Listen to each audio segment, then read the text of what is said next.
एक सविए भोए ते मोड़ अरका जलिए इतनी गल है थोड़ा जा मोड़ बनावो कि एक सविए भोए ते मोड़ अरका जलिए किथों दा यार व्यापार सियाल साहब चंगी होंदी है मंगवे सोने नालों होवे अपने पित्तल दी तार।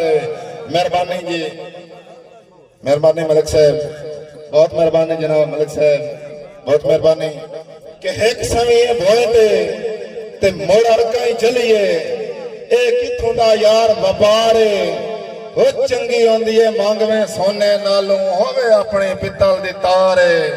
और बंदे चढ़ गया काठ ते घोड़ियां ते, बंदे चढ़ गया काठ ते घोड़ियां ते सारी गो हर अकल दी मार कंडे कहंदे कढण दा केड़ा फायदा दिते पैसे टप गया पार।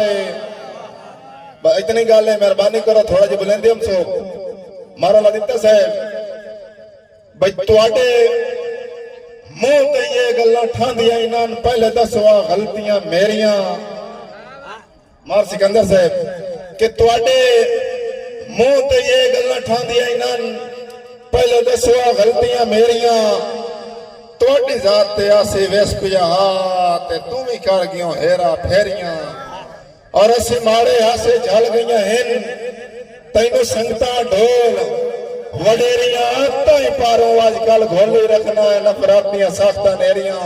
मेहरबानी मार साहब, शुक्रिया, बहुत मेहरबानी, बहुत मेहरबानी। बिस्मिल्लाह जी, इतनी गल है बुजुर्गो तुसा थोड़ा जिहा माहौल बनाई दो सो इंशाअल्लाह मुशारा कामयाब हो जासे। मेहरबानी मलिक साहब, शुक्रिया जी मार साहब।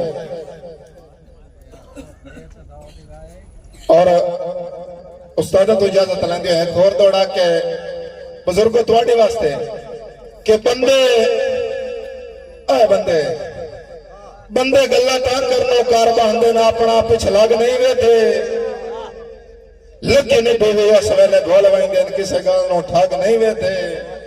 और बंदा के करे असी तैं वर्गे पैर डिठी हुई पग नहीं वेथे नंगे रख दिन पैर अंगारियां ते बंदे इश्क च अग नहीं वेथे।